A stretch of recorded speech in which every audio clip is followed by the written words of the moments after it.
Bom, hoje vamos falar sobre 1 Coríntios, que apesar de levar o nome de primeira, essa não foi a primeira carta que Paulo escreveu aos Coríntios. Bom, mas se você quiser saber mais sobre isso, fica comigo até o final. Bom, a carta recebeu o nome da cidade que a igreja estava localizada. Então, Corinto é o nome da cidade em que a igreja estava inserida. Por isso ela recebe o nome de 1 Coríntios. A carta foi escrita pelo apóstolo Paulo e isso é confirmado por ele próprio no capítulo 1, 3 e 4. E além da sua autoafirmação como autor, alguns líderes antigos, como Clemente de Roma, Inácio, Policarpo e Tertuliano, autenticaram Paulo como autor dessa carta. A data provável da escrita foi de 55 depois de Cristo, em Éfeso, enquanto Paulo estava na sua terceira viagem missionária. Corinto era uma cidade de domínio grego e, como a maioria das cidades gregas, Corinto possuía uma acrópole com um templo dedicado para a deusa Afrodite.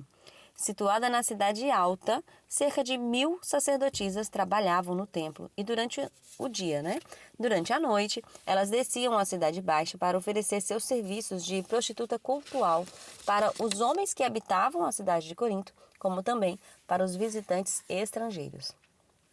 Em Atos 18, relata a fundação dessa igreja, quando o apóstolo Paulo, na sua segunda viagem missionária, juntamente com Áquila e Priscila, vão à sinagoga para falar de Cristo e apresentá-lo como Messias esperado, e dessa forma ganhou a muitos.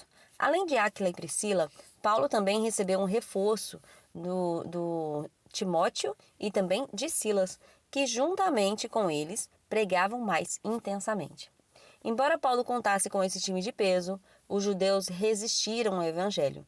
Porém, antes do final das atividades na sinagoga, Crispo, que era o principal da sinagoga, se converteu juntamente com sua família e, por causa disso, muitas pessoas vieram ao evangelho, até por considerarem a figura de Crispo. Paulo pregou em Corinto por 1 ano e meio. Foi nesse período em que ele morou com Áquila e Priscila.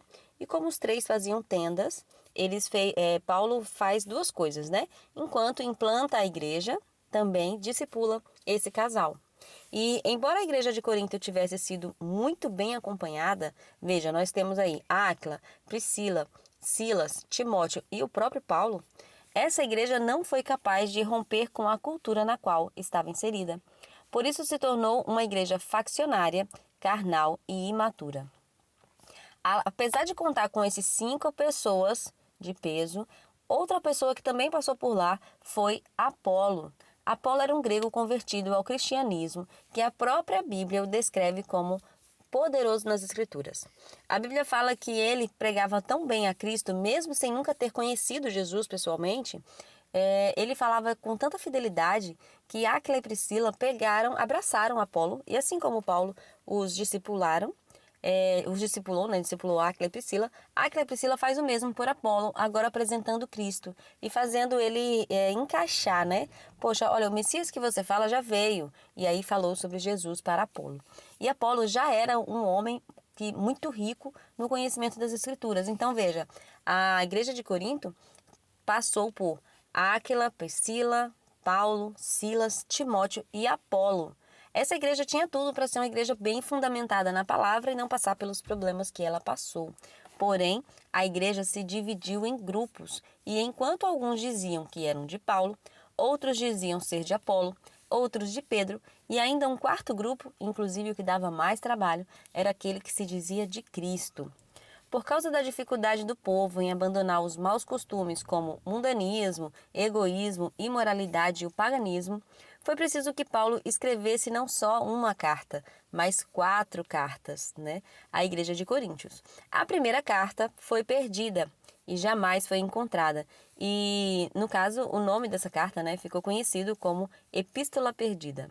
A segunda carta é essa carta que nós estamos falando agora. Ela ficou conhecida como 1 Coríntios, mas ela foi a segunda carta escrita para Coríntios. A terceira carta ficou conhecida como Carta Rigorosa ou Carta Severa e não foi considerada uma carta canônica para estar fazendo parte dessa coleção de livros bíblicos, E a quarta carta é a carta de 2 Coríntios. Bom, mas se você quiser saber um pouquinho mais de como foi o teor dessas 4 cartas e o que aconteceu com a igreja de Coríntios depois de receber a primeira carta, eu convido você a ficar nesse canal. e acessar também o resumo de 2 Coríntios. Se você está assistindo este podcast, né? Se você está ouvindo esse podcast no momento em que ele foi adicionado ao YouTube, esse novo livro vai sair semana que vem. Mas caso você já tenha entrado no meu canal e percebido que todos os podcasts já foram postados, pode ficar à vontade, passeia por aí, acessa 2 Coríntios, porque a história dessas 4 cartas é muito interessante. Então, se você ficou comigo até aqui, eu tenho certeza que existe relevância para você nesse canal. Fica com a gente, aperta no joinha, aperta no sininho e vem fazer parte dessa grande família.